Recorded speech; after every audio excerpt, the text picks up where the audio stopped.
Yahoo Sports Fantasy Football Live is presented by State Farm.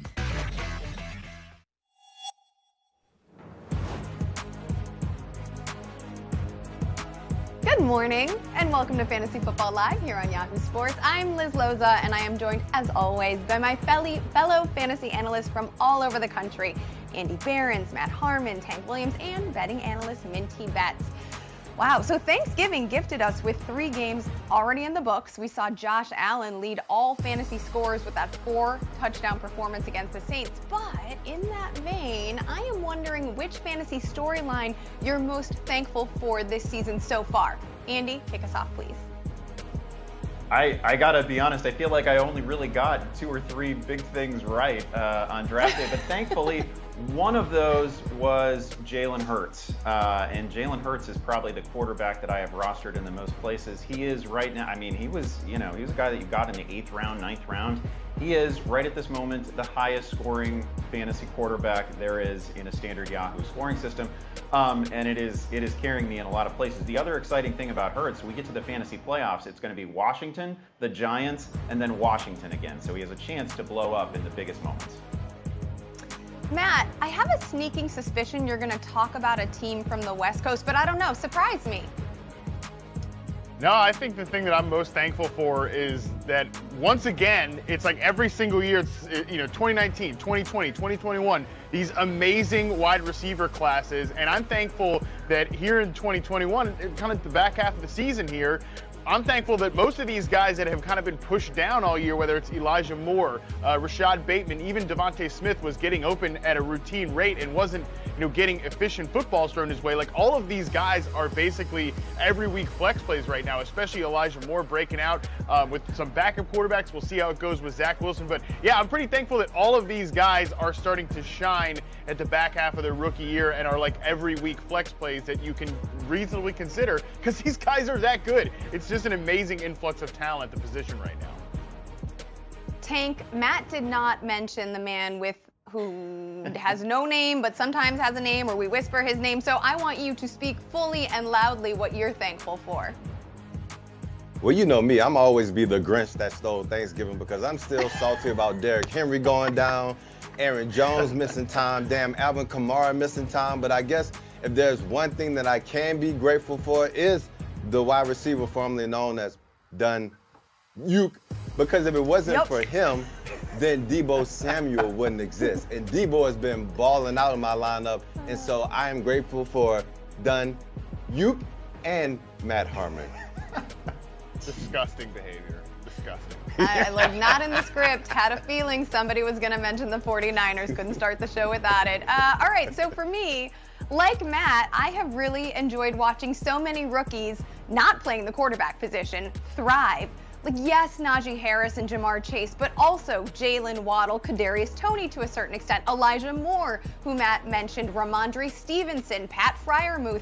These were players I had on my watch list heading into the season, and I have indeed enjoyed watching them, even if I don't have enough exposure to them from a fantasy perspective. Minty, I have also enjoyed your weekly best bets. We're always grateful to you for keeping an eye on the sports book for us. What sort of line movement have you seen leading up to today's slate? So just a couple here. The Pats opened as 5.5-point favorites. They're now 7-point favorites against the Titans. Ravens -5, now -3 against the Browns. And another one, the Falcons are now -2 when they opened as a pick'em against the Jags. So nothing too crazy at the sportsbook, but I'm prepared for some last-minute line moves here. There are just a couple of weeks left until the fantasy playoffs, so let us help you get there. Send any roster questions to us on Twitter using the AskFFL hashtag, or drop one in the chat, and we'll try to get to as many as we can on the show. Plus, Scott Pianowski is answering questions all morning long right there at the Yahoo Fantasy handle. All right, let's get to some actives and inactives news that we've heard already. Out of Tennessee, A.J. Brown headed to IR, so the injuries keep piling up for Mike Vrabel's group. But Let's talk about the game day inactives, because there are a lot of question marks heading into Sunday. Cordarrelle Patterson was considered a game time decision with an ankle injury and is active this morning against the Jaguars. Aaron Jones listed as questionable with that knee injury. He'll be a game time decision today against the Rams. Eli Mitchell should return for the Niners, who are home against Minnesota this afternoon. Head coach Kyle Shanahan says they figured out a way to protect his broken finger. Okay. Kareem Hunt will return for the Browns tonight against Baltimore. He's been missing since week 6 with a calf injury. That's the latest. Now it's time to get into our first over-under, and Andy is going to start things off. Yeah, first over-under, we're talking Saquon Barkley. This is a player who's just been an absolute carnival ride this year. He's active, he's inactive. When he plays a lot. The line that we're going to set here is 99.5 total yards in this one. And okay, he's only done this once this year. That's a problem. He does have 94 total yards in another game. But I am going to take the over in this one. He's got a matchup against Philadelphia that certainly doesn't scare me off. He is a hyper-talented player. Again, before the injury, in his previous 3 games before that ankle injury, he's played over 80% of the snaps. Now, I know he didn't have some huge game against Tampa. It's a really good run defense, but he did catch 6 passes. This guy never comes off the field. Versatile weapon, great as a receiving option. I think in this spot, he can do it. He gives us triple-digit yardage. Matt, tell me why I'm right. Well, interestingly enough, Andy, you said there he's a hyper-talented player, period, before the injury. I feel like you probably should have just left that period off there. He was a hyper-talented player before the injury. I feel like this guy has suffered so many injuries, not just this year, but dating obviously back to last year. Like, I think we're still holding on to this idea that Saquon Barkley is a super talented back, like the 2nd overall pick. By the way, the guy who's like taking him 2nd overall is about to get fired at the end of the year. We've already fired the offensive coordinator. Things are basically falling apart in New York that I don't really want to be invested in this offense in any level, and that's including being optimistic about Saquon Barkley in this matchup, basically the rest of the year. I'm taking the under here. The matchup is fine against Philadelphia, as you mentioned, but I do not trust the New York Giants to put Freddie Kitchens is the solution offensive coordinator? No, give me a break. Why can't you ever just be a ray of sunshine? Why do you have to start the show like this? Liz, please break the tie. So how about a partly cloudy forecast? I have fearlessly forecasted Barkley for 93 total yards. So I have to go under technically, but let's talk about what Andy mentioned, the fact that against Tampa Bay, he did manage 4.2 yards per carry against a very good run defense, top 3 to 5. Admittedly, Vita Vea was out, and he also never comes off the field, converted all 6 of his looks, as Andy mentioned. The problem, though, is what Matt mentioned, and that is just that this ecosystem in New York is absolute trash. They are absolutely cursed. I mean, if you are looking for a team that needs saging in 2021, haul all the Palo Santo into MetLife Stadium and let them clear some stuff. Also, there are so many skill position players like either out or dinged that it's hard to imagine efficiency for Barkley. So yes, I think he'll get you 90 total yards. Maybe he'll find the end zone, but I'm not expecting some giant, top 10 performance out of him. Bonus points to Liz for using the corporate buzzword ecosystem. We love that around here. That's going to do it. Okay, I understand. It was a good argument. Let's send it to Tank now for his DFS plays. Holla, guys. It's time for our surprisingly great rates presented by State Farm. So my DFS plays can fit in any budget, just like State Farm offers surprisingly great rates with coverage that meets your needs. Now let's dig into our Sunday night matchup with the Browns making a house call to the Ravens. And this is a game where both teams have either won 2 out of the last 4 or lost 2 out of the last 4. It just depends on how you want to frame it.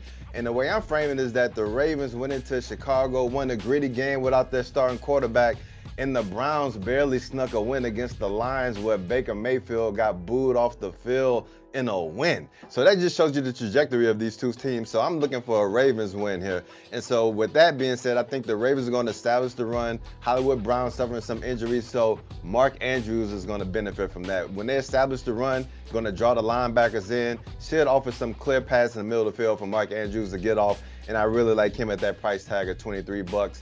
On the flip side for the Browns, they also have a lot of injuries too. Jarvis Landry's dealing with that hip. DPJ's been banged up. Bake really hasn't been throwing the ball that well anyway, so we know they're going to try to establish the run.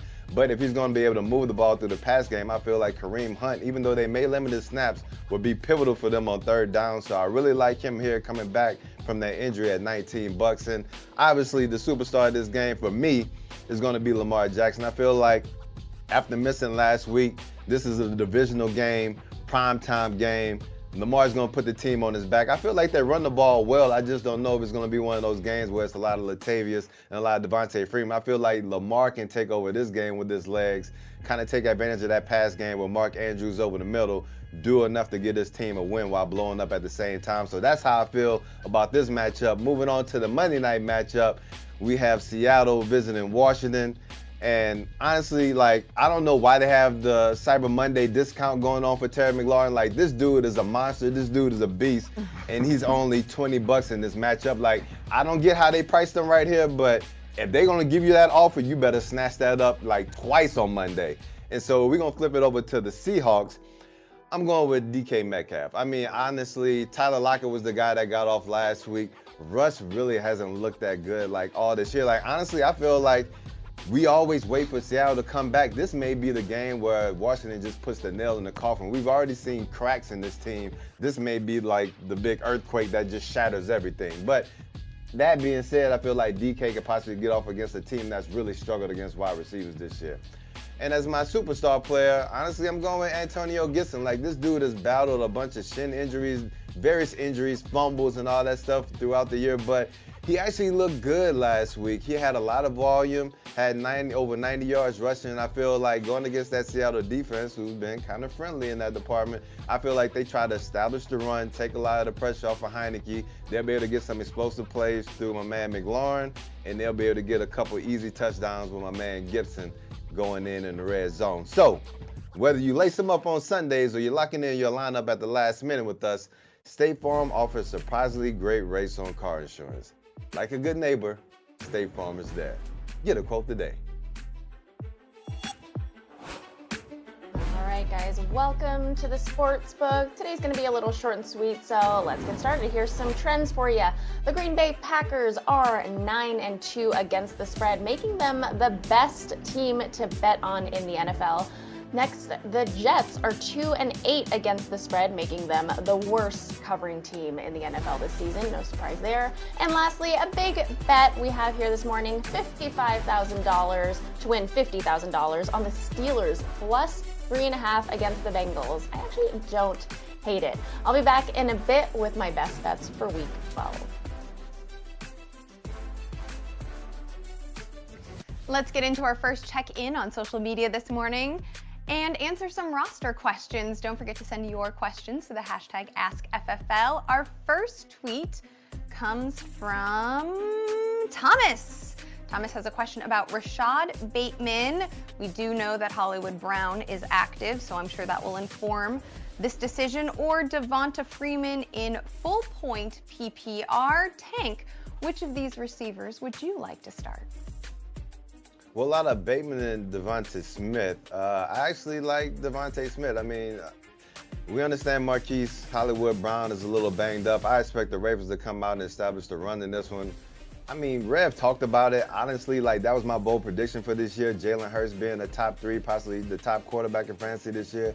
So looking at how he's starting to round into form, going into the Giants where they're all in shambles right now. Like, I understand that they fired my man Jason Garrett, but they bad on all sides of the ball. So I feel like Devontae Smith can get off in this game. So that's why I roll with him over Bateman.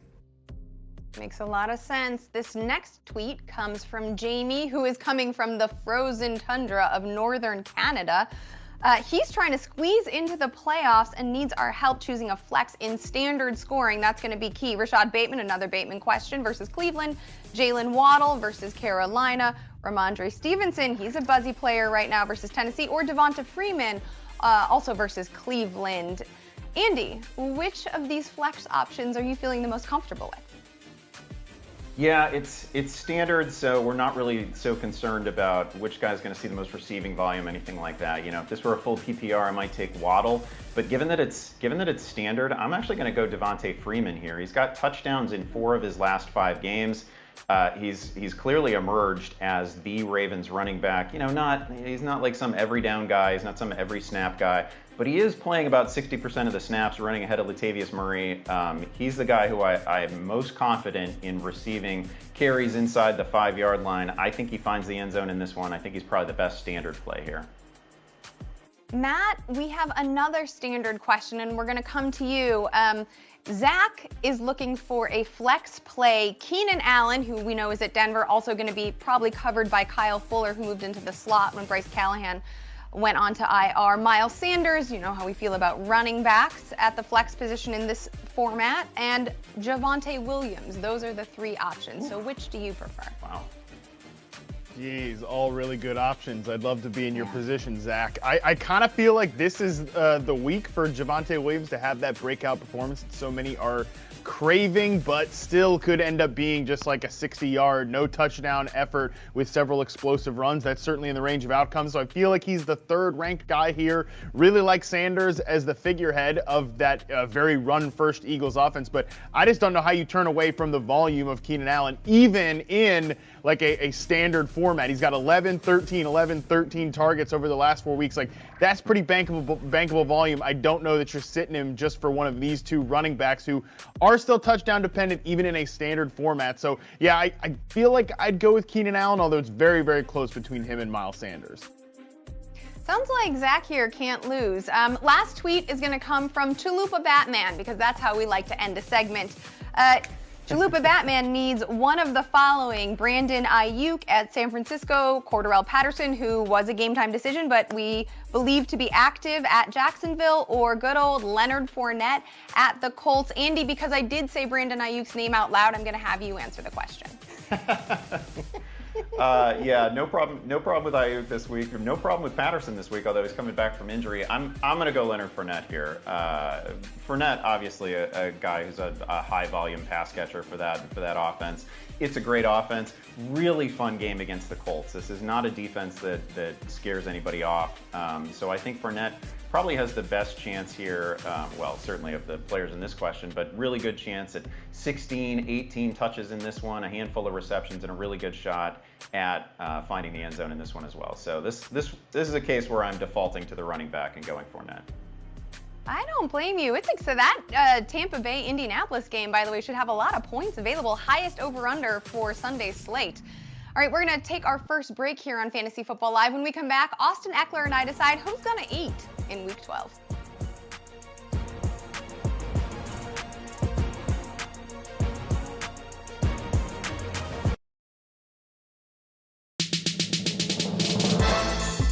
B, I want the real B. I feel like I'm a starter. Everybody feel like I'm a starter. If you don't know me, feel free to judge. People always ask, will Kevin Love go back to Portland? If I was wearing a Portland jersey, I mean, that's special. That's playing at home. Did you talk to LeBron? We never really talked about those battles. We moved forward from that. There's some lines that even ambassadors shouldn't cross. And then there's the load management. How you feel about that, Dr. J?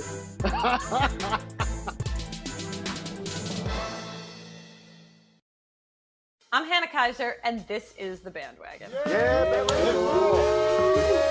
The best way to watch baseball is with an unnecessarily masochistic level of emotional investment. Check out these dance moves. Ohtani Unleashed. Aliens, fan. I don't know if they're watching. Huge fan. It was a socially distanced first pitch. He looks like a female superhero. This week on Humble Proposal, Jason Benetti, Jeff Passan, Shane Bieber. Every morning I wake up and I look at the standings and I'm like, who's out of the running? Nobody. Only the Pirates. When I'm decorating a space, I'm constantly shopping, even on Yahoo Mail. Oh, it's so perfect! Finding the right piece really brings it all together.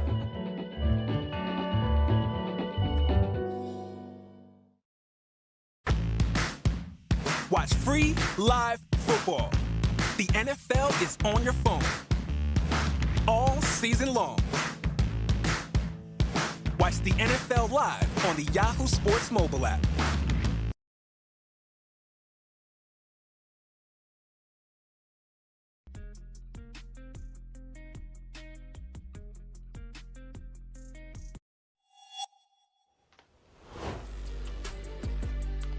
Welcome back. It's time for a little Off Their Game. This is where we discuss players who are started in over 50% of Yahoo leagues, but might just disappoint this week. Matt Harmon, start us off.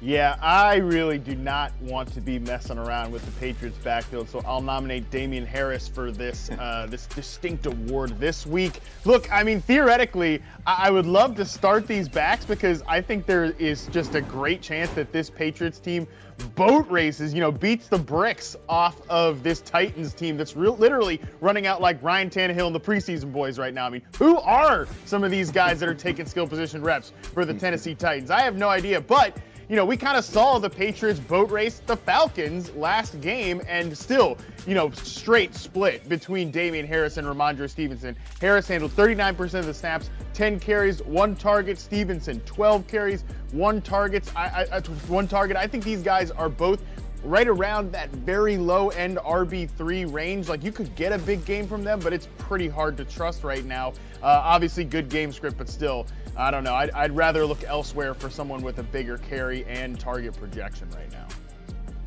Yeah, I like it. Both guys in that backfield banged up this week, entering the week as well. Tank, who else is going to be off their game? Yeah, well, I'm going with Leonard Fournette. I mean, you just talked him up in the last segment, so honestly, we've used this segment before for our personal gain. So I'm hoping for a little bit of a reverse jinx here since I got to roll with my man Lenny today. I mean, but if you look at it like the Indianapolis Colts, they do give up the second fewest fantasy points to running backs. And I'm also still a little bit jaded where the offense was moving well last week, but they decided to give the damn ball to Rojo in the red zone instead of letting my man Fournette Monster get into the end zone. And so factoring in all those things, also seeing that offense still needs to get back to clicking on all cylinders, I feel like the Tampa Bay Buccaneers and Tom Brady specifically always likes to target their strength against the team's weakness. And I believe their strength is him and the wide receivers going against that Colts defense. And so I feel like that may be more prevalent in this game plan than Lenny, but hopefully I'm wrong. I'm gonna cheat a little bit this week and talk about a guy who's just under that 50% started threshold, only because I want to throw out a few numbers on Courtland Sutton. It now appears as if it's possible that Teddy Bridgewater cannot, in fact, support 3 or 4 viable fantasy pass catchers because it is just not happening with Sutton lately after Jerry Jeudy returned to the Broncos. So last 3 games for Sutton, how about 9 targets and 5 catches? During that same time frame, Jeudy himself, 16 catches, 21 targets. It is just not happening downfield or, hey, intermediate or short field for Courtland Sutton right now. And then the matchup this week is the Chargers. And one thing that we've talked about, I feel like all season, is how the Chargers just funnel you to the run and they take away the outside receivers, right? The Chargers so far on the season allowing the second fewest fantasy points to opposing wideouts, only 5 touchdowns to opposing wideouts. So very difficult spot for Sutton this week. Would hate to have to roll with him here. You know who wasn't off their game last week, not even a little bit, was Austin Eckler. He was amazing. Let's see now what he talked about with Liz Loza in Eckler's Edge.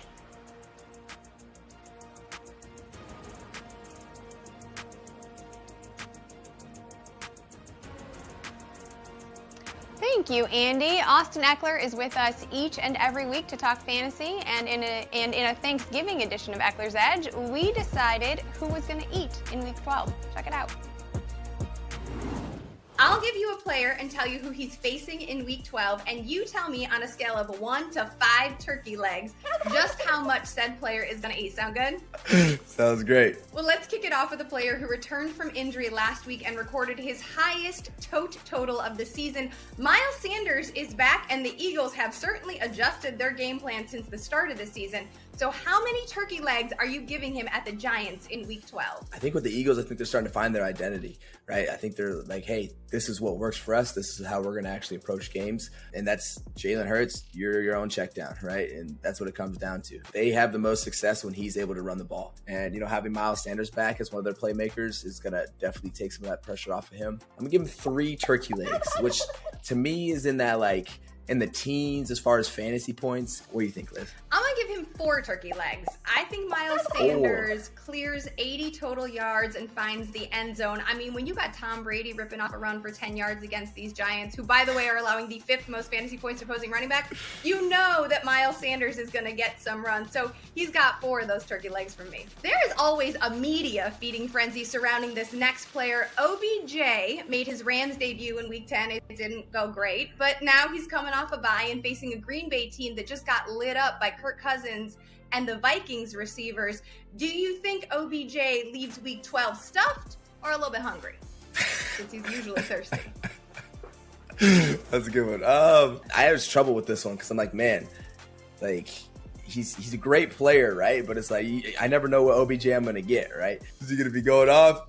Or is it, it's a dud and he's dropping some balls here and there, Obviously, Cooper Kupp's been balling out, so he'll still continue to be their number 1 over there. So here, I'm going to go again with 3 turkey legs. I think he's definitely going to get some action, get some production, maybe even find the end zone. Yeah, I think he's going to have a predominant role in this offense against Green Bay. I am with you. I think 3 turkey legs is the perfect amount of food for OBJ in Week 12. That sounded very weird, but we're going to go with it. I don't think he's going to record 8 catches like Adam Thielen or Justin Jefferson did last week, but I do think he could flirt with like 5 for 70 yards. And so to me, that's a 3 turkey leg day. Kyle Pitts was looking legit for a minute, but he hasn't recorded more than 4 catches or gone over 62 yards since Week 7. It seems like defenses are keying in on him and taking him away, but he's got a plus matchup in Week 12 at Jacksonville. So is there a chance he can feast this Sunday? Ooh, the Falcons offense, man. It has been a struggle. 0 points last week, 3 points the week before that. And as you mentioned, Kyle Pitts hasn't had more than 4 receptions since Week 7. But the thing is, he's still their leading receiver and has the most receptions on the team, even with that stat. I think, defense are going to be able to key in on Pitts going forward. And to me, it's a little easier to actually double and take out a tight end out of the game because they're usually closer to the box. You can usually jam them, stuff like that with an end. So there's just different ways that you can really affect a tight end's game more than you could a receiver's game. That being said, I'm going to give him the double fist 2 turkey legs this week. I'm feeling 2 turkey legs as well, although I think we have to give the Falcons like a whole heaping bowl of green bean casserole because that stuff is gross and I don't need people coming at me about how it's not and how their mom makes the better one. Anyway, I'm giving Kyle Pitts 2 turkey legs as well because in fantasy, volume is always king. But as we're seeing in Detroit with TJ Hawkinson, if there aren't any other offensive wrinkles or weaponry, to use your word, available, then it's too easy to eliminate the obvious number 1. And if Cordarrelle Patterson is still banged up, he missed last week, well, then that's even more of a feeding frenzy. So I'm with you. I think you have to start him, but I also think you have to manage your expectations. And probably when you're setting your flex, reach for one of those higher ceiling players to make up for any, down play that Kyle Pitts might give you.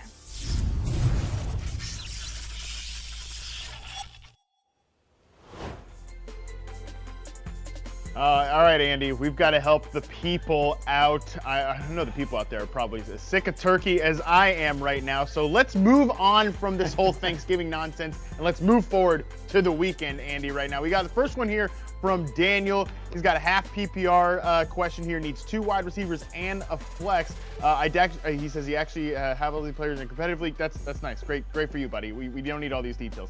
Scary Terry McLaurin, Adam Thielen, Tyler Lockett, Elijah Moore, and A.J. Dillon. That is a lot of pretty good options, Andy. So let's narrow it down for this guy. Yeah, good to have his problems. I am definitely playing Terry McLaurin and Adam Thielen. They have friendly matchups. They're great players. Both of them likely to spike this week. And then it gets a little tricky.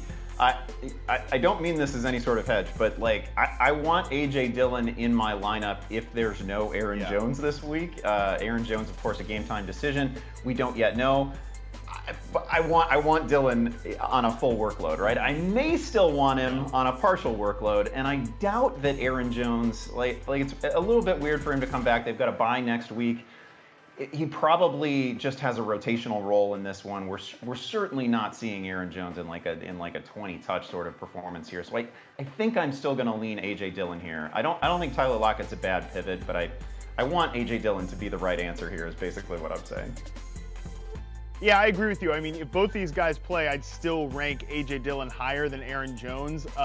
And the good news for you, among all these great players on your lineup, which is also good news for you, Daniel, but I think you have a very natural pivot if you don't want to go with A.J. Dillon there, if you get spooked by the news of Aaron Jones, because that's an afternoon game. At least Tyler Lockett plays in the Monday night game. You can just swap that out for the flex there and not have to worry about it. So looks like we're off Elijah Moore just because these other options are so great. Let's move on to the next one here. Chris asks, he needs a running back and a flex in a full PPR format. We've got James Robinson, Cordero Patterson, Mike Williams, Nelson Aguilar, and Jeff Wilson Jr. This one's kind of like the opposite of what we just talked about. There's a lot of goofballs here in this consideration. I feel like, though, the first two running backs here are the picks. Like, Mike Williams had that big play to end last week, but still the volume is a little dicey there. I don't know that, like, Wilson or Aguilar is that enticing to me this week, despite some of the matchups being maybe in their favor. I feel like you just lock in James Robinson, who still has an RB1 projection against the Atlanta Falcons. And then on the other side, Cordero Patterson, still a really very solid matchup against the Jacksonville Jaguars. So we know how crucial he is to this offense at this point. Yeah, congrats to Nelson Aguilar and Jeff Wilson for even making this question, for being involved in a question with James Robinson and Mike Williams. That's really impressive. That's a nice little feather in their cap. I don't think they belong in this conversation. I agree with you. I would go Patterson, and I would obviously go James Robinson. Yeah, I feel like the next time that Mac Jones hits Nelson Aguilar on a beautiful deep pass, it'll be like one of the first times all year. So we'll just keep moving it on from there. Number 3, we've got from Kilo James.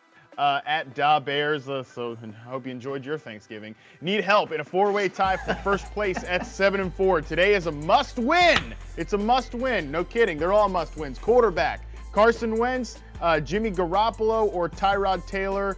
And then he also needs a tight end, Dallas Goedert or Pat Freiermuth. This is tough. I kind of like Carson Wentz and Jimmy G as streamers, and honestly, Tyrod's not a bad option himself. I personally think I like Jimmy Garoppolo. This offense has been on fire lately. Where do you come down on the quarterback question before we tackle tight end? I have Wentz and Garoppolo like back-to-back in the ranks. I have Garoppolo just a little bit ahead. I think he's got better overall weapons. They're all healthy right now. It's really close, but I would go Jimmy G here. Yeah, I would also go Jimmy G there, just like that game script better. And between these two tight end options, I feel like you go with Dallas Goedert. Since week 8, him and Devontae Smith account for 61% of the Eagles' passing targets. Like, it ain't happening with old Jalen Reagor there. It ain't happening with anybody else. Yep. It's basically just those two guys in the passing game. I feel like you can count on Dallas Goedert for the volume and the upside here. Yep, fully agree with that. It is the nice thing about the transformation of that offense away from the passing game entirely is that they only throw to 2 guys, so we can still keep starting those guys. All right, we've got one more here from Lunar Tick. Needs 2 running backs in a full PPR. We've got Devonte Freeman, Ty Johnson, Alex Collins, and Jeff Wilson Jr. We got to pick 2 of these guys, Andy. I mean, if Alex Collins is playing, we're playing Alex Collins, right? And then I think Devonte Freeman, you know, it can maybe get you like in a full PPR. You know, we're maybe looking at like 10 to 12, maybe even 13 points if you're feeling lucky. I feel like those are the 2 options you'd go with. Are you messing around with Ty Johnson without Michael Carter? Am I disrespecting Johnson too much here? Well, I'm not messing around with Jeff Wilson with Elijah Mitchell back. Collins has just been such a, at some level, he's really easy to predict, right? It's like 11 carries for 44 yards or whatever. It's the same week absolutely every week, and it's not that exciting. I might go Ty Johnson here because we've got no Michael Carter in this one. We've got a friendly matchup. It's just Ty Johnson and Tevin Coleman. We think that Tevin Coleman going to get a lot of the early down work, but if this is a full PPR, I think I want Ty Johnson. All they do is check the ball down, so there's a pretty clear path to 6 or 7 catches for Johnson.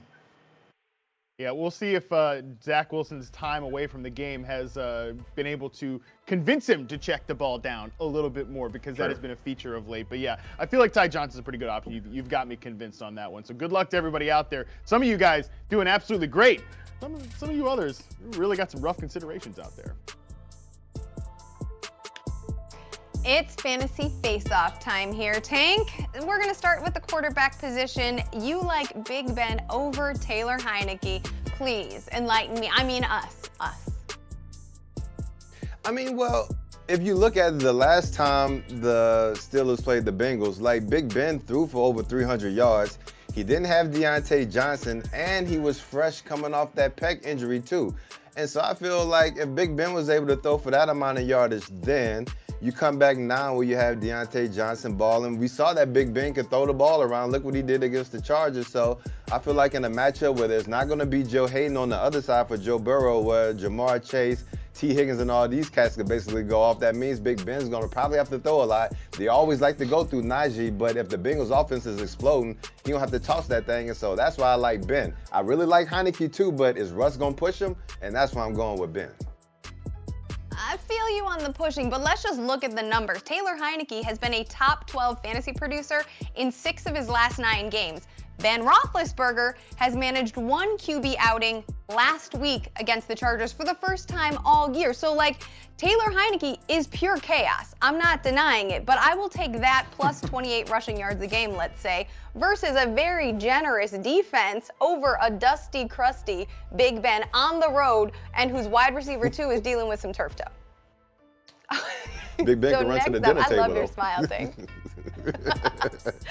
Next up, OBJ is going against his Southern California counterpart, Mike Williams, here in our little game. My pick is still going to be OBJ, and here's why. Like, you saw Austin in that clip on Eckler's Edge get all frustrated, grabbing his head when talking about OBJ, because OBJ is like the fantasy equivalent of a "you up" text at 1 a.m. If Robert Woods was still in the picture, I'd block his number and mute him on social, but he's not, and the holidays can be lonely. So I need to think about my options here. And coming off of a win drought and a bye, facing Shailene's man, I think that OBJ could get it cooking here. I think he's motivated. I think he probably flirts with 70 yards. Maybe he finds the end zone. And I think that in his matchup, his matchup is more likely to take the over than Mike Williams against Denver. I mean, just thinking about you with those 3 dots, about putting OBJ in your lineup, like, that's amazing.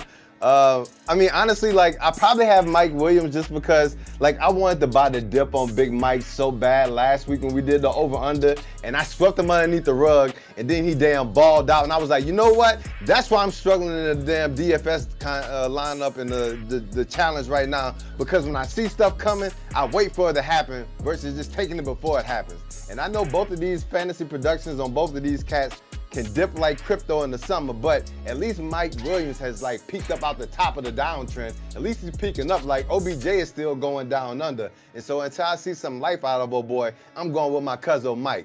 So double up for me, Big Mike. All right, well, we asked the fans what they thought of these 2 receivers, which we have made brilliant analogies for. Here's who they think is right. Oh, look, it's Mike Williams versus Denver. The public is always right. We know that after living through 2020. Buy the dip. All right. It is time for another break here on Fantasy Football Live. We'll check in on what's trending and take a look at some Week 12 player props when we come back. Don't go away.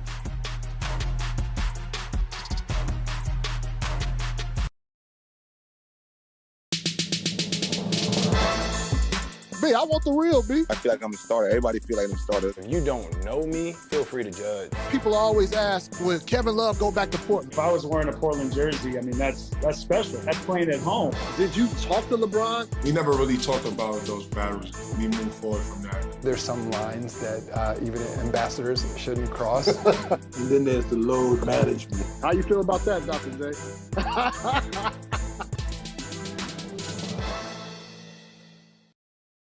I'm Hannah Kaiser, and this is The Bandwagon. The best way to watch baseball is with an unnecessarily masochistic level of emotional investment. Check out these dance moves. Ohtani Unleashed. Aliens fan. I don't know if they're watching. Huge fan. It was a socially distanced first pitch. He looks like a female superhero. This week on Humble Proposal, Jason Benetti, Jeff Passan, Shane Bieber. Every morning I wake up and I look at the standings and I'm like, who's out of the running? Nobody. Only the Pirates. When I'm decorating a space, I'm constantly shopping, even on Yahoo Mail. Oh, it's so perfect. Finding the right piece really brings it all together.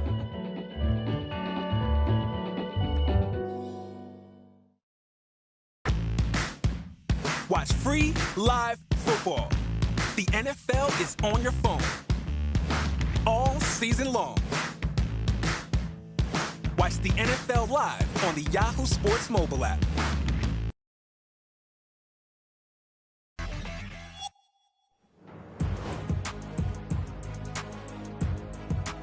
We are back here on Fantasy Football Live. Andy, Tank, and I have been keeping an eye on what's trending. Here are some buzzy names this morning. We have T. Higgins, Damian Harris, Miles Sanders, and Chase Claypool. You know what? Let's talk about T. Higgins because, between weeks 5 and 9, he averaged over 8 targets per game. Obviously that average is helped by the 15-look effort that he had in that stretch. But last week, he drew just 3 targets. I can understand people's frustration. Andy, how are you feeling about T. Higgins in this matchup against the Steelers? Yeah, listen, I'm worried. He's also not found the end zone, I think, since September, right? So it's been entirely Jamar Chase. T. Higgins not exactly some sort of high volume red zone target for that team. And he's coming off a 3-target game, and he's going into a matchup that just sort of, I could certainly be wrong about this, but Pittsburgh-Cincinnati just kind of reeks of like a 17-15 final and a weird game and a sloppy game. And Higgins finishes with 4 catches for 60 yards, and it's really difficult for me to be bullish on him this week. Tank, I want to talk about the New England backfield. You played in New England. We've got Damian Harris, who had his issues at the beginning of the season, but seems to be the leader in the backfield. And then he's out. Ramondre Stevenson has a blow-up game. Hard to, as Matt Harmon said on the pod, put that genie back in the bottle. So now they're sharing. They're both a little bit banged up, but active today. Who are you prioritizing, or is this really just, at worst, going to be a hot hand situation? Honestly, with Bill Belichick, it's going to be a hot hand. I mean, as much as you want to say that Damian Harris earned the starting job and to get the majority of the carries by the way that he played in the first half of the season, I mean, the past few weeks, like Ramondre Stevenson, like that dude is bald. Like when Harris was just out completely, he showed that he could be effective in the pass game. He ran the ball hard between the tackles. And so with Bill Belichick, he's like, if it ain't broke, don't fix it. So if both of these guys are going to run the ball hard for me and I can give the defense a different look, I'm going to continue to lean on both of them. And so from that stance, I feel like if you're playing in a league where you have like deep rosters and you have to put both of these guys in your running back or flex position, you can feel comfortable doing it, just understanding that neither one of those guys are probably going to give you that ceiling that you want because they're going to be splitting carries and touchdowns. At least with the game script this week, you have to imagine there might be enough for both of them to eat. So a flex option, if you're weighing your options, isn't bad either way. All right, it's time to get back into the sports book. Minty and Matt are checking in on the latest player props over there. Guys, what do you have?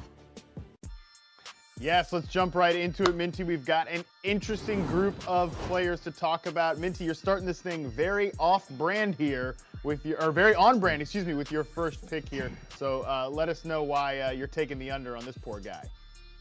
I thought you were being sarcastic for a second. Yes, my first guy here is Jacoby Myers, under 4.5 receptions. Now, he hasn't exceeded this total since week 7, and we're now entering week 12. He's going up against Tennessee's pass defense, who's allowing 7 yards per attempt and allowing opposing quarterbacks to only complete 62% of passes, which is 6th best in the league. I'm going to take my chances with the under here. Surprise, surprise.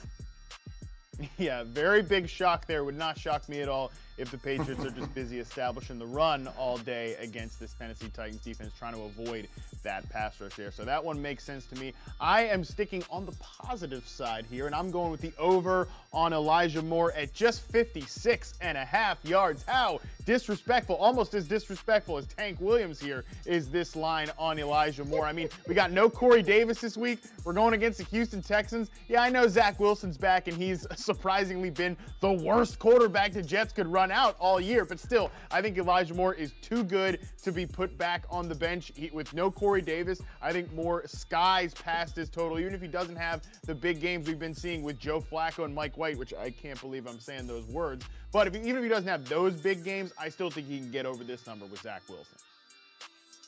Yeah, this number is set oddly low for a very poor Houston passing defense. Moore has produced quite high numbers in 3 of his last 4 games. My next player I want to talk about is Matt Stafford, over half an interception. Like, this has to be an oversight, right? Because he's thrown 7 picks in his last 7 games. The Packers defense has recorded the 6th most interceptions. So, I mean, essentially betting on Matt Stafford to throw an interception has got to be easy money, right? Yeah, by the way, love that you took an over. I saw that and I was like, oh, Minty's taking an over. But it's still kind of an over on something negative. So that's still on brand, Minty. I like it. By the way, we know Matt Stafford's dealing with like an elbow injury. He's dealing with some kind of back pain. And as you all know, ain't nobody used to have a bad back. So that could definitely be limiting Matt Stafford today and the rest of the season. My last one here, I'm going to go with the over on Javonte Williams at 50.5 rushing yards. Like I mentioned earlier, I feel like this could sort of be the week where things start to trend towards Javonte Williams' way. We kind of sort of saw it before the bye week, but even if it is still a straight split between Javonte Williams and Melvin Gordon, like, we only need a couple of big runs against the 32nd ranked Chargers run defense in EPA per rush attempt allowed. And Javonte Williams has been ripping off big runs all year. He's #1 in breakaway run percentage per Pro Football Focus among guys with the 100 carries. He's up there with like Jonathan Taylor and Nick Chubb.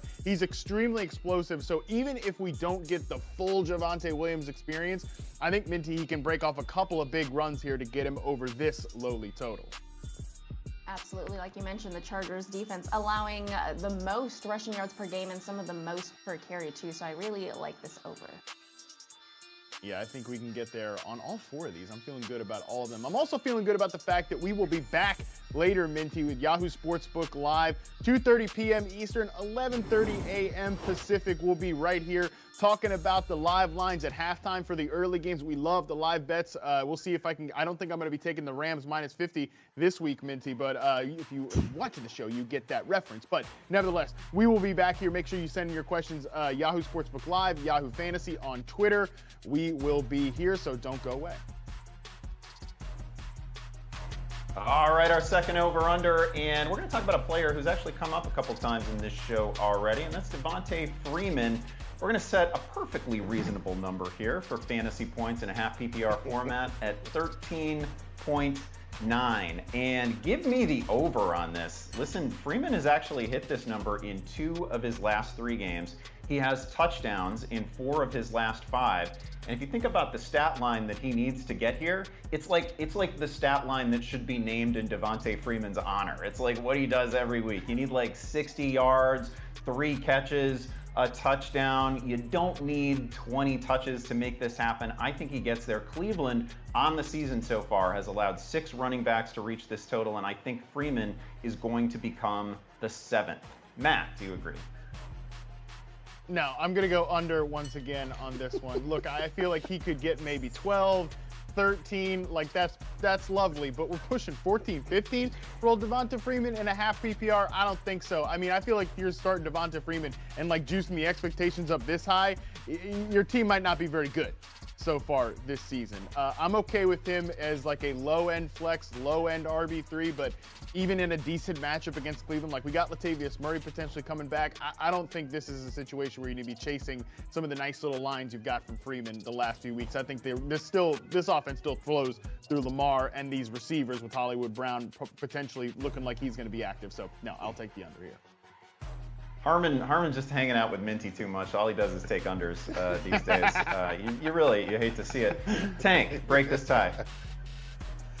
Man, you know, it's funny. Like, when I was listening to that, it was almost like it was a presidential debate. And I was like, which one of these dudes would I trust? And like you saying, like, I'm coming up with a perfectly reasonable number of 13.9, and these are the reasons why you should play. Nah, dog. Like, when you listening to Harmon, he's like, yo, look, Latavius Murray coming back. Like, they can give the ball to Devin Duvernay. Like, Lamar Jackson can hog all the touchdowns. Like, he could throw all the touchdowns to Mark Andrews and some of these other wide receivers. Like, hell, like, I don't know, Harbaugh could maybe come in and run a touchdown. Like, do we really think that all the touchdowns, all the energy is going to flow through Devonte Freeman? Like, if you believe that, you need to go under somewhere, because that's definitely where I'm going, under. Oh, your problem is you only like good players. You got to open your heart to the full bad player experience sometimes. All right, we're gonna have one more over/under later in the show. Right now, we're gonna send it to Liz to talk a few sleepers. Thank you, Andy. Let's get to those sleepers who could do some fantasy damage for managers in Week 12. Let's try to find some optimism here. Well, David Johnson looks like dust, and the Texans just waived Phillip Lindsay. So, welcome to Rex Burkhead season, my friends. Burkhead led the Texans' backfield in Week 11 with 18 carries. He didn't draw a single target, but we know from his time in New England that he's got those pass-catching chops. Game script is, let's be honest, rarely going to set up well for the Texans' backfield hold up, except when they're playing the Jets. Not only has New York allowed the most fantasy points to opposing running backs, but Gang Green has also given up the third most receiving yards to the position. Burkhead has the skills and, I guess, the favor to work for Houston regardless of how this game goes. He's inside my top 35 at the position, assuming some element of PPR. Maybe it's the tryptophan or the wine or good old-fashioned late-season desperation, but I think Josiah DeGuara could pop. The former Bearcat has been more involved since Robert Tonyan went out in Week 8. Since then, the second-year tight end has steadily recorded a higher snap share. He's run more routes each and every week. He drew a red zone look in Week 10. He found the end zone in Week 11, and I think he'll be featured in the red area today when the Packers host the Rams. Los Angeles has allowed touchdowns to tight ends in each of their last 3 games. You gotta imagine Jalen Ramsey is gonna follow Devonte Adams, and Rodgers, dealing with that toe situation, might be looking for some underneath options, which means DeGuara should be active. Like, is the volume low? Yes. But is the touchdown upside high? Yes. I know, by the way, I am not the only one streaming the position, so let's turn our attention back to y'all and see what's cooking in the chat. Matt? Rex Burkhead and Devonta Freeman, featured players in this show in the year 2021. Did not see that one coming. What is old is new again. Andy, let's jump into the chat and let's talk about, hey, here's another thing I didn't see coming. We're talking about Cam Newton as the Panthers starting quarterback. Scott Green on YouTube wants to know, would you play Aaron Rodgers with his little toe situation that he was so nice to let us all do a deep dive on that earlier in the week? Would you play Aaron Rodgers or Cam Newton this week? Oh man, that is really close. I have them both in the top 10. You're right. I don't remember a case where a player wanted us to know as much about an injury as Aaron Rodgers with his toe. It is a somewhat challenging matchup. Cam has one as well against a Miami defense that's been kind of frisky lately. I think I would play Cam here. Is that crazy? That might be crazy to bench Aaron Rodgers for Cam, but I think I would play Cam here. I know I have rushing upside. Pretty good chance that I'm getting at least one rushing score in this one and another passing score. Yeah, I feel the same way, actually. Honestly, I think I'd play Cam Newton over both quarterbacks in that Packers-Rams matchup. I feel like this could be a boomer ball fest with, like, a lot of rush attempts. You know, the Rams probably need to think about getting back to running the ball a little bit, too, considering that Matthew Stafford, as I mentioned earlier, has the back injury. Ain't nobody used to have a bad back, and they've just generally not been that functional as a passing game overall. So, with that being said, let's take a couple other questions here. Mr. Stay Puffed. What a name. Needs a wide receiver and a flex and a half-point PPR from this group. Oh, boy. Buckle up, Andy. Robbie Anderson, MVS, Chester Rogers, Devonta Freeman, and Ramondre Stevenson. Whew, buddy, you wish you had some Rex Burkhead and Devonta Freeman to help you out with this one. Andy, we got to pick a wide receiver and a flex here. I don't want to, but let's do it. Oh, my gosh. So I can't play both running backs. I could build a case for Devonta Freeman. The difficult thing about him is that it's just the first guy who arrives on the scene always tackles Devonta Freeman, and it's just a really tough watch. I don't know if that'll hold up this week, but that has been the case in each of the last 3 games. He's forced literally 1 missed tackle so far, so I just can't do it. I think I got to go Ramondre Stevenson here. And at receiver, give me, I just picked against his quarterback, but I think I want to go MVS. He's coming off that 10-target game. He actually leads all receivers right now in intended air yards per target, and he leads by a lot. So he just needs to haul in one of those like he did a week ago, and we get our touchdown and we get our splash play. Yeah, enough with the Devonta Freeman questions, okay? Also, we get Chester Rodgers in here. No more Titans, okay? Like, hashtag never Titans. We're kind of at that point with this, like, preseason squad they're rolling out here. I'm with you. Even though we picked against Rodgers, doesn't really make a ton of sense. I feel like I'd chase that ceiling game with MVS there. Last one we'll do here from Donald L.Y. How are we feeling this week about Russell Wilson? Would you play Carson Wentz over Russell Wilson, Andy?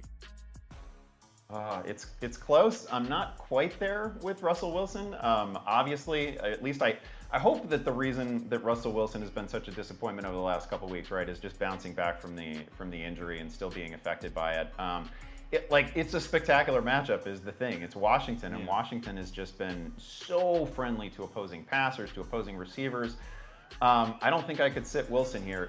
It's close, and obviously Tampa Bay's defense is banged up, and there's a huge opportunity for Wentz. Wentz is such a difficult watch. Like, even his good games, he puts 3 to 5 balls at risk in hilarious ways each week. So I just can't do it. I'm still starting Wilson. Yeah, I think I'd go with a streamer like Wentz.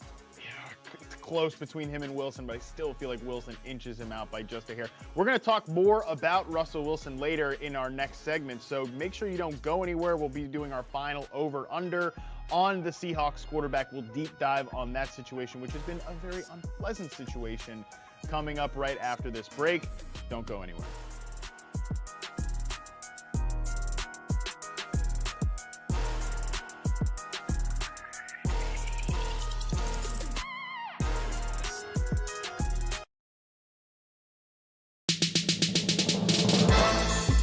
B, I want the real B. I feel like I'm a starter. Everybody feel like I'm a starter. If you don't know me, feel free to judge. People always ask, will Kevin Love go back to Portland? If I was wearing a Portland jersey, I mean, that's special. That's playing at home. Did you talk to LeBron? We never really talked about those battles. We moved forward from that. There's some lines that even ambassadors shouldn't cross. And then there's the load management. How you feel about that, Dr. J?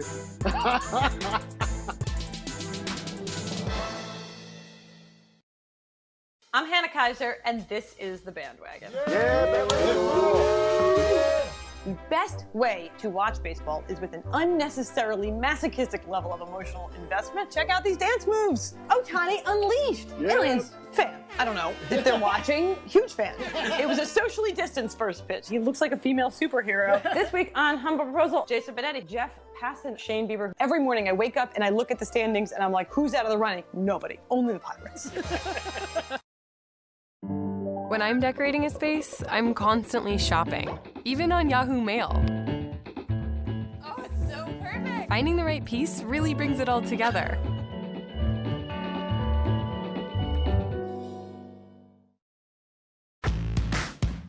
Watch free live football. The NFL is on your phone all season long. Watch the NFL live on the Yahoo Sports mobile app.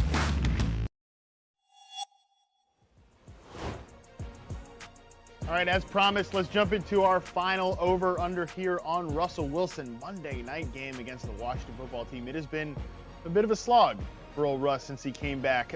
That 19-hour-a-day rehab has not helped him at all of late. We are going to set the line here at a pretty reasonable 234.5 passing yards. Just like Andy Behrens, I'm calling this reasonable. And I am going to be in the clan of the reasonable, and I'll be going over on this number here. My first over of the show in this little segment, so that feels nice to be back on the positive side, Minty. I think I know where you're fall, but we'll get to that in a second.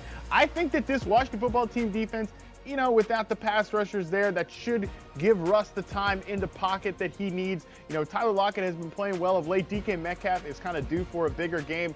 This is just a pretty low number, even if Russ doesn't have some monster game. Like, I'm not expecting him to put up top 5 fantasy numbers or anything like that. I think he can at least get to like 250 passing yards in this spot in a very friendly matchup, even though it hasn't gone well of late. But Minty, are you with me on an over this week? I am surprisingly with you. Yes, I'm going over as well for all the reasons you said. Russ has had a rough a rough season, and he hasn't surpassed this number since the beginning of the season. Now, although I do think this goes over, I do think it'll be close, like you said, maybe like 250. Washington is weak defending through the air, and then, like you said, also without pass rushers, the key pass rushers for Washington. I think Russ could have a really good game on Monday. Wow, optimism on Russ. I don't know how I feel about it. Liz, are we going to get a tepid sweep here? Not a full-blown sweep, but like a little... We're not. I'm going to reel it in. Once Minty said over, I decided to change my outlook and go under. Do you know that Russ has not cleared this line since week 3? Give me a break. And also, over the past 2 outings in losing efforts, right? Losing effort, we're expecting he's passing the ball a lot to chase points. He has completed a total of 4 passes over 20 yards. Back at the top of the season, weeks 1, 2, and 3, when he was clearing this line, he was completing that many 4 passes over 20 yards per week. I understand the matchup is plus. I understand that he's Russell Wilson. I understand, like Tank said, we keep waiting for him to show up. But no, I'm going to take the under. Don't like it. Even though we're talking about Devonta Freeman and Rex Burkhead, Liz is reminding us to live in the present with this Seahawks offense. All right, it's time for a little fantasy court. And folks, never let it be said that this court fails to follow up on the cases that we adjudicate around here. My staff is always working tirelessly. My interns, what do judges have? They have clerks. My clerks are always working tirelessly to make certain that my orders are followed. Perhaps you will recall the banana suit gauntlet case from a few weeks ago, sent in to us by Pablo, a member of our league, got last place and earned the banana suit, but refuses to set a date on his punishment. Could you help us show him that he is legally required to follow through? So we put a little pressure on him in this segment, and let's remind the people also what exactly the banana suit gauntlet is. It's hard. First of all, you got to wear a damn banana suit. That's not easy. Then you got to wash the car of everyone involved in the league. Then you got to run a beer mile, and then you have to perform Hollaback Girl at karaoke night. I don't know who threw that in there, but it's genius. So you got to do all that as the loser of this league, which is just absolutely amazing. And so I understand why the person who lost the league was maybe a little bit reluctant to do it, but by God, they eventually caved and they actually executed an almost flawless banana suit gauntlet. Let's roll the tape on this. Kids, this is what happens when you draft Michael Thomas.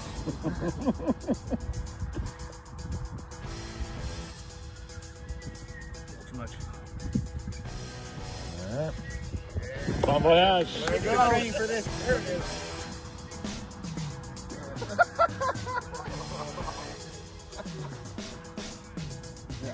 Get that in you, boy. It's doing great. Bottoms up, babe.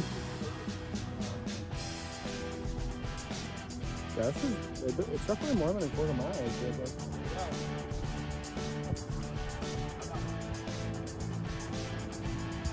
It's not worse.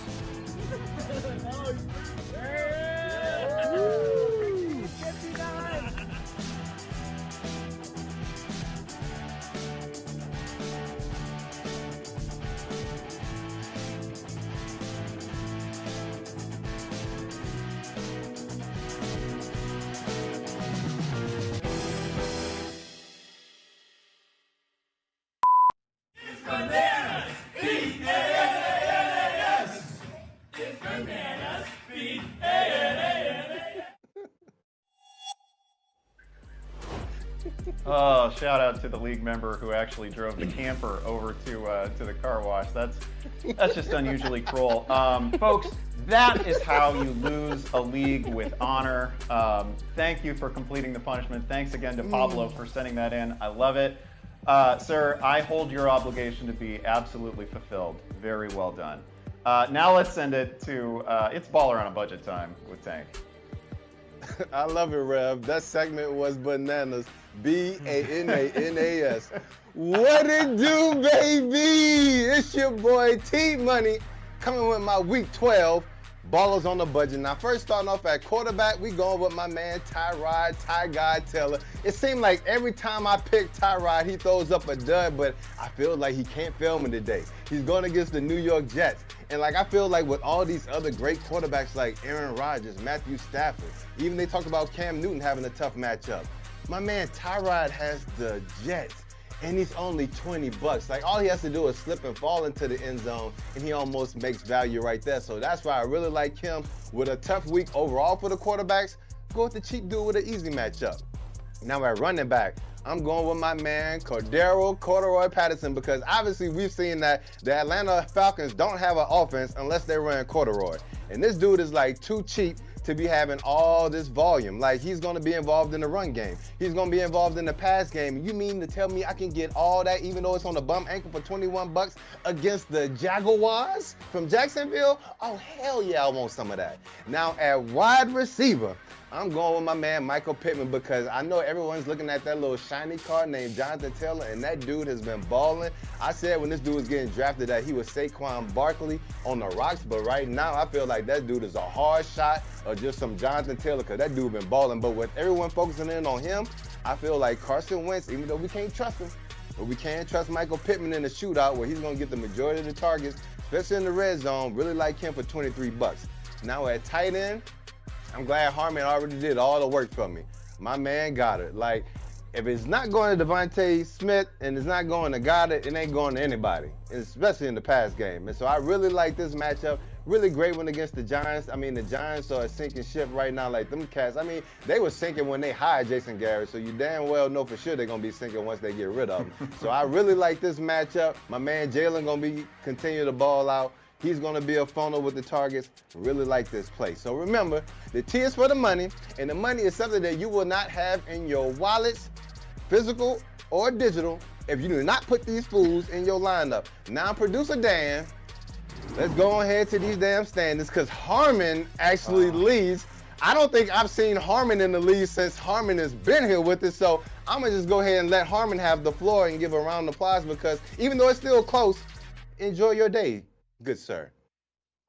Yeah, anyone notice the tank has started going the wrong way in these standings ever he started this whole I don't say Brandon Ayuk's name bit, and I've been climbing upwards ever since I started playing the guy every single week. You absolutely love to see it.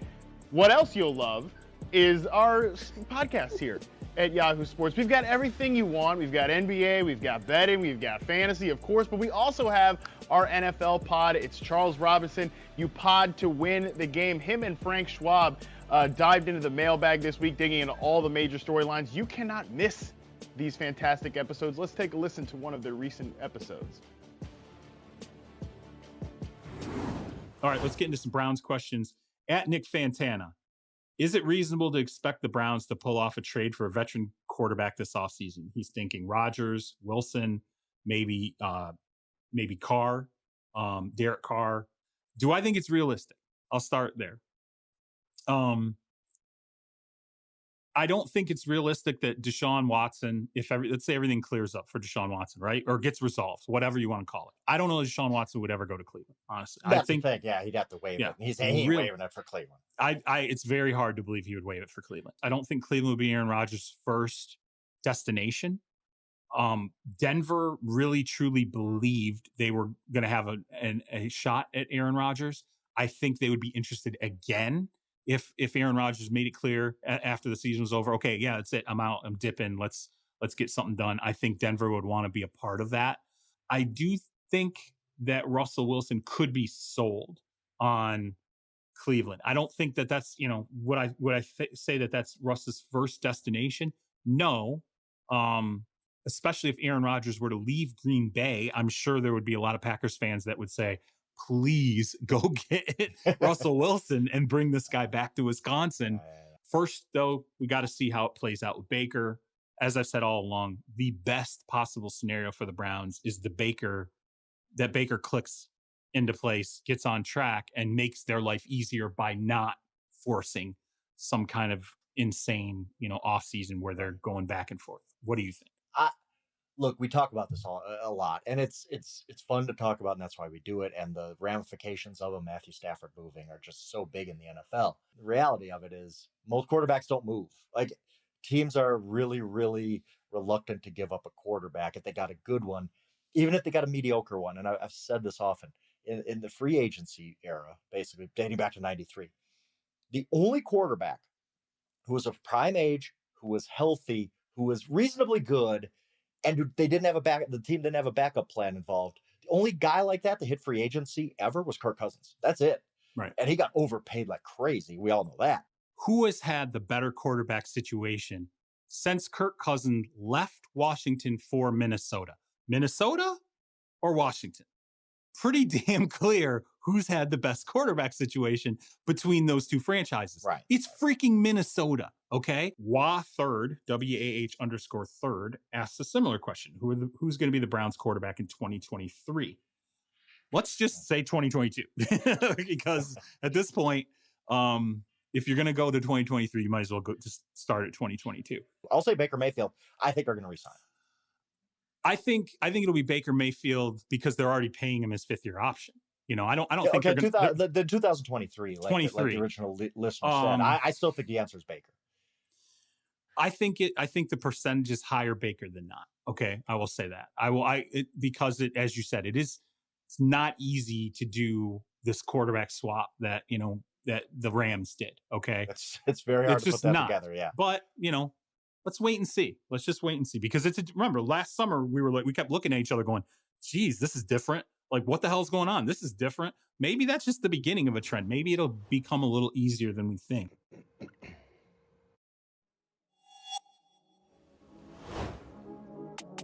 All right, let's check back to Twitter for some more viewer questions at the hashtag AskFFL. This first one is from Sleepy Mike. And Sleepy Mike needs to sit one of the following: David Johnson, J.D. McKissick, or Jeff. You know what? No, I'm going to answer this one. That is me blowing the dust of David Johnson out of my palm. We're going to move to the next question. You're obviously sitting him. I cannot. Steve, come on, folks. Steve asks, Hollywood Brown versus Cleveland. We know he's a little bit dinged up, but he is the Ravens' #1 receiver. Or Jalen Waddle, PPR superstar versus Carolina. Tank, go ahead and answer this one. Hold on, let me read the screen. I had my hand over my head just with the Dusty comment.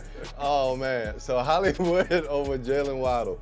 Hollywood's banged up. It's going to be a tough matchup against Cleveland. I feel like that may be a run-heavy event for Baltimore. So give me Jalen Waddle. I feel like at least you know that the volume is going to be there. He's going to have a decent floor. They're going to give him the ball. It may be like 20 catches that average like 2.5 yards, but at least he'll give you that. All right, Minty, please anchor us, my friend. This next question is from you. It's from D. D wants to know, I saw your tweet that you like the Colts +3. Why? Over the Bucks? Tell them. Well, I strongly believe this is a trap game. Now, the Bucks are clearly the better team on both sides of the ball. They have the best run defense, a very high-powered offense. So why are they only 3-point favorites? Like, yeah, they're not that great on the road, but whatever. Again, I think this is a trap game. I think a lot of the public is going to be on the Bucks, which they are on the Bucks today. And this is just a too good to be true line for Tampa Bay. So that's why I'm on the Colts. I tell you, Minty has got the feels when it comes to these trap games. I would not veer away from her D.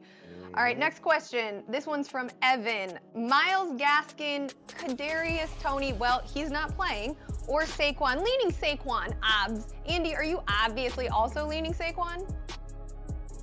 Yeah, I have a very strong lean to Saquon in this question. Gaskin is getting volume, and that's the best thing we can say about him. He has not been a particularly efficient runner.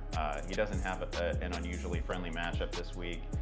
This has got to be Saquon for me. Again, you know that receiving volume is going to be there. I think he's a good bet to at least exceed 90 total yards in this one. So give me Saquon, please. All right, Matt, we're going to end the segment on a tricky one here, and you're going to answer it. Congratulations. It's from Mason.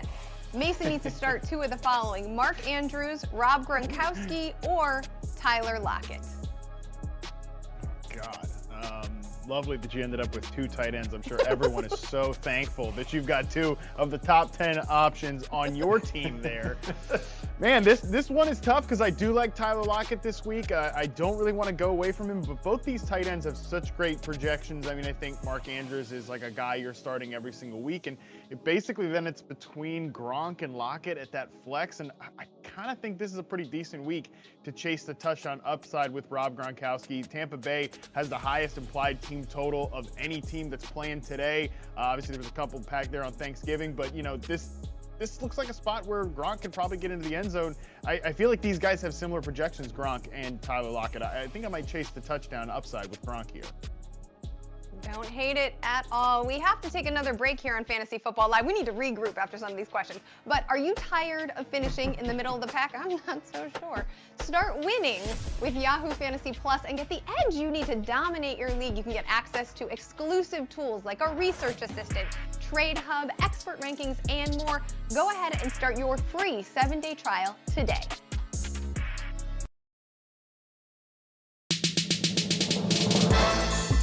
B, I want the real B. I feel like I'm a starter. Everybody feel like I'm a starter. If you don't know me, feel free to judge. People always ask, will Kevin Love go back to Portland? If I was wearing a Portland jersey, I mean, that's special. That's playing at home. Did you talk to LeBron? We never really talked about those battles. We moved forward from that. There's some lines that even ambassadors shouldn't cross. And then there's the load management. How you feel about that, Dr. J?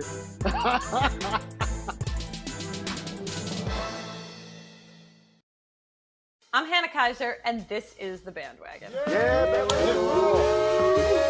The best way to watch baseball is with an unnecessarily masochistic level of emotional investment. Check out these dance moves. Ohtani Unleashed. Aliens fan. I don't know if they're watching. Huge fan.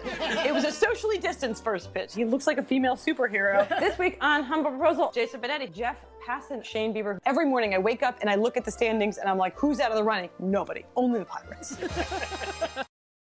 When I'm decorating a space, I'm constantly shopping, even on Yahoo Mail.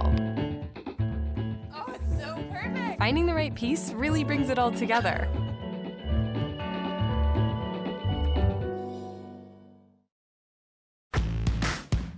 Watch free live football. The NFL is on your phone all season long. Watch the NFL live on the Yahoo Sports mobile app.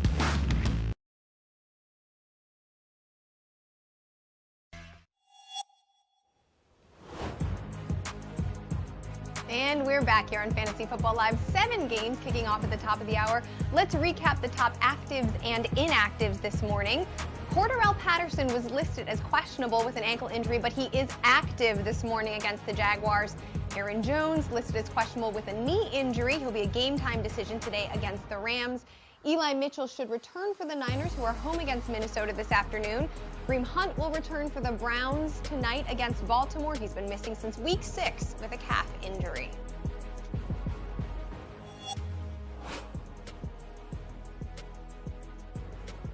All right, Minty, it is time for you and I to debate your best bets for this week. What do you have? All right, first up, we got to go to the Rams-Packers game because that is like America's game of the week, right? I'm going with the Rams on the money line here. The Rams are coming off a much-needed bye week, which gives the new players in LA a little time to acclimate. Stafford is, although a little banged up, very familiar with playing in Lambeau and going up against the Packers, who are very banged up. I actually love the Rams when they opened as underdogs, but now they are favorites. So instead of laying the points, I'm just going to take them to win straight up here. I don't hate it at all. I know that the Rams have dropped 2 in a row, but they are coming off of that bye. And interestingly, when you look at the advanced metrics, the Rams have a better overall offense and defense per DVOA, despite what the Packers have been able to do without Jair Alexander in the mix. And yes, even though you're mentioning this chronic elbow and back pain that Matt Stafford is dealing with, it's chronic. He's been dealing with it. Aaron Rodgers, Aaron Jones, Alan Lazard, everybody banged up on offense. Plus, the offensive line is still a mess in Green Bay. So I agree with you. I'm taking the Rams to win as well. Beautiful. Now for Sunday Night Football, I gotta go with the Cleveland Browns +3 over the Ravens here. Now, both the Ravens and the Browns match up similarly in terms of rushing defense and offense, but edge goes to the Browns here as they can defend through the air a little bit better. To be honest, I'm only taking the points with the Browns because this is a divisional matchup. I already bet it at Browns +3.5, and I wouldn't bet it any lower than Browns +3. So I'm playing it safe, taking the points, and the Browns are 3-1 against the spread when they're underdogs of 3 or more points. So I like my chances here. Yeah, the Browns are rounding into form. They're getting a little bit healthier. Baker Mayfield obviously going to be struggling for the rest of the season, but you get Kareem Hunt back. You get your left tackle, Jack Conklin, back for the Browns. We like that. And the Ravens have the number 27 ranked defense overall per DVOA. Baltimore is allowing the 4th most receiving yards per game at nearly 300. I know that the showcase of the defense is obviously their run defense, but Calais Campbell a bit banged up. So I think that bodes well for the Browns to be able to cover in this matchup. Absolutely. Now, lastly, Monday Night Football as the Seahawks take on Washington. The Seahawks are a small underdog here, and then I'm going to bet on the Seahawks +1. This is really a coin toss here, and I really don't like this matchup. Heineke is playing his best football ever, and Russ is trending in the opposite direction, but the Seattle team has enough talent and drive to make things happen. I like Seattle to win straight up too, so I'm going to sprinkle a little bit on the money line, but I'll play it safe and take the point with Seattle. What does it say about this matchup that the spread is 1.5?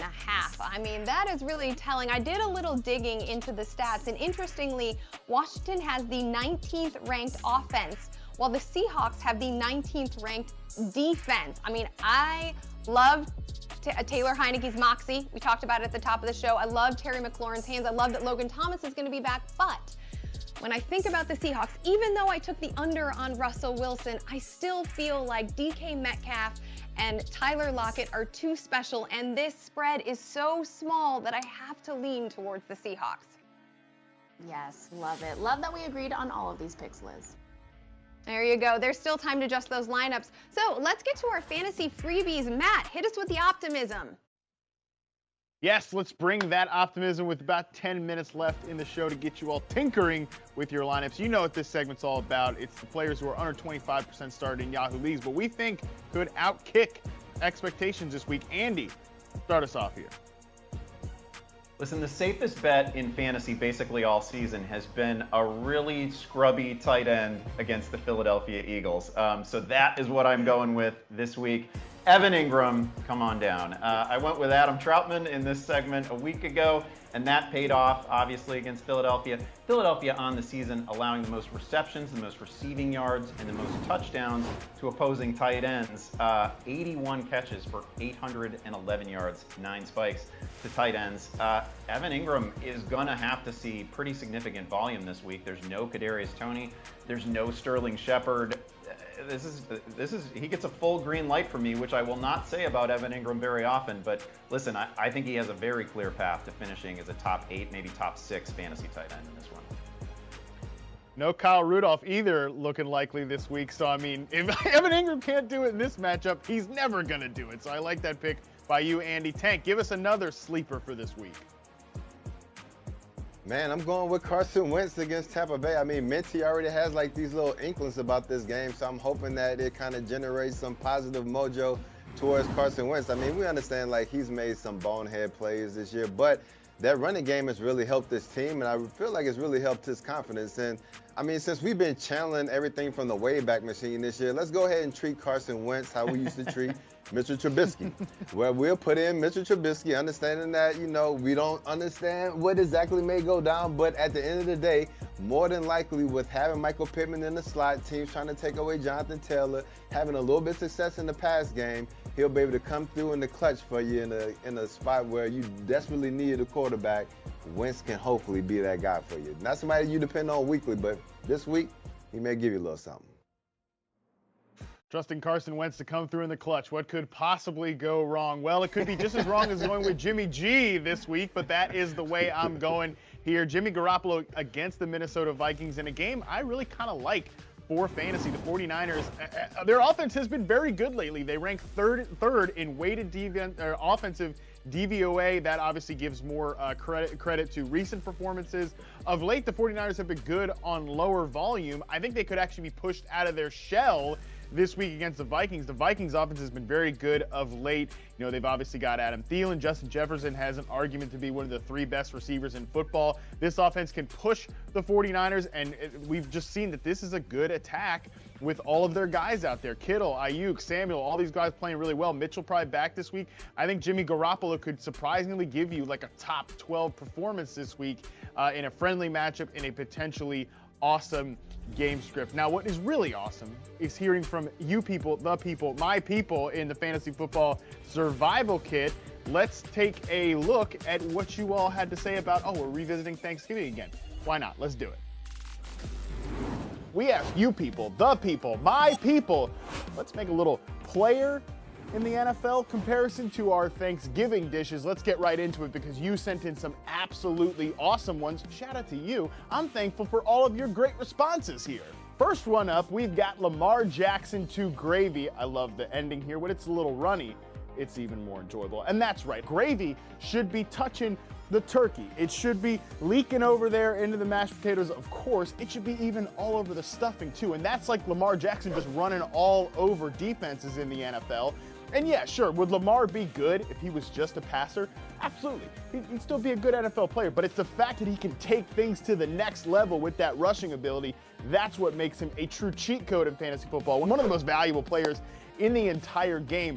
We love to see it. The gravy should also be one of the most valuable glue parts of your dish on Thanksgiving. I will give this a very solid comparison. It's a great way to launch us off here. Now, next one up.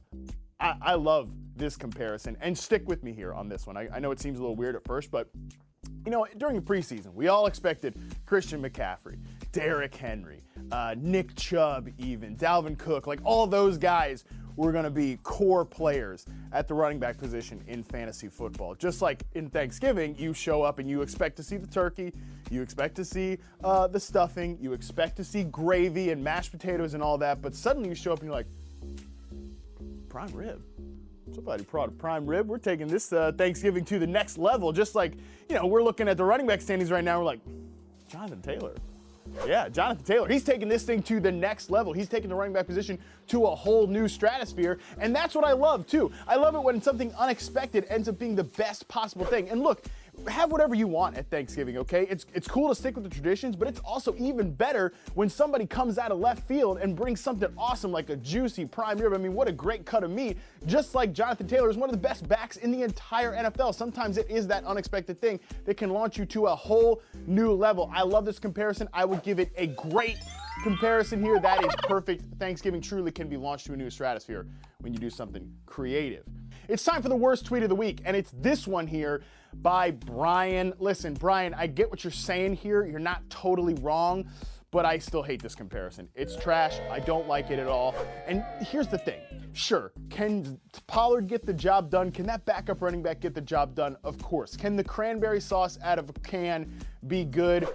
Sure, of course. It can be fine. It can be acceptable. But I want you all to demand better for yourselves out there. You know, you take Zeke in the first round because he can be an absolute difference maker for your fantasy team. And I'm telling you, the difference between, you know, cranberry sauce out of a can or, you know, box stuffing, taking it to a homemade level, that is what we're looking for this year. We're demanding better for ourselves. I'm telling you, stuffing, I used to hate it, you know, coming out of a box with little croutons or whatever. Then I had my fiance's mom stuffing, shout out to her, and now it's like my favorite part of Thanksgiving. So putting a little effort in there, reaching for a higher ceiling, can truly make the difference for your fantasy team. It can make a difference for your Thanksgiving holiday, and it can make a difference for your life. And hey, look at it this way. Sometimes you can try to make that homemade cranberry sauce, and if it fails, then you just bring the can out. Exactly what Tony Pollard is. He's an insurance policy.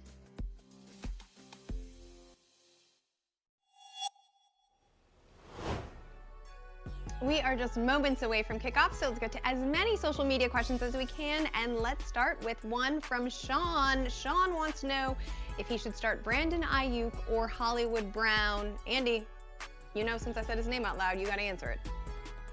Yeah, this is going to be Hollywood Brown for me. No disrespect intended to Brandon Ayuk, but these are receivers who belong to very different tiers. Hollywood Brown is the #1 target for Lamar Jackson. I'm going to go ahead and go with that. Next question is from AR. It is a standard scoring league, so that's important. Rob Gronkowski or the theoretically resurgent Mike Williams? Tank, I'm interested to see what you think here. I don't know why you're interested to see what I'm saying. I mean, he may be my cousin, but I ain't that damn dumb. I'm going with Gronk. Okay. All right. Minty, this next question is for you. It is from Iwa Beach. Trying to get into your mojo here. Other than your genius intuition, Minty, how do you determine a trap game? Well, I kind of brushed on it earlier. I look for two things. One, if a line is too good to be true, you bet the opposite side. And another, reverse line movement. So if you check betting activity and you see 70% of bets are on team A, but the line is moving in the opposite direction, you would take the opposite team. And if you guys want to check that out, the Yahoo Sports app in the Sportsbook tab has a betting activity for every single game. Oh, that's interesting. I didn't know that. All right, next question is from Rob, and Rob asks, pick two, Kareem Hunt coming back from injury, Alex Collins, Ramondre Stevenson, or Brandon Bolden. Get out of here. You're starting Kareem Hunt and Ramondre Stevenson. Next question, number 5. Jay says, in a PPR format, Brandon Ayuk, Odell Beckham, or Kenny Golladay. Matt, what are you telling Jay here? Play the guy who's been playing well on a good offense. You play the guy with the great name, Brandon Ayuk. Say the whole thing. It feels so good. Well, we're going to end on Matt's high note. Oh, you know what? Let's take one more. Yinzerville. My apologies. Needs one of 3 running backs in half-point PPR. Devonta Foreman, Devonta Freeman, Kareem Hunt. Andy, he's leaning Freeman. Are you? Yeah, keep leaning. The answer here is Devonta Freeman. He's a touchdown every week. All right, now we're going to lean into ending the show now because that is going to do it for this edition of Fantasy Football Live. Thanks for kicking off your Sunday with us. Remember, keep up with the latest on our podcast, the Fantasy Football Forecast, all week long. You can find more Wager Talk daily on Mad Bets. Matt and Minty will be back in just about 90 minutes on Yahoo Sportsbook Live. And of course, we'll see you back here next Sunday at 11:30 a.m. Eastern, 8:30 a.m. Pacific. Good luck to all of your fantasy teams in Week 12.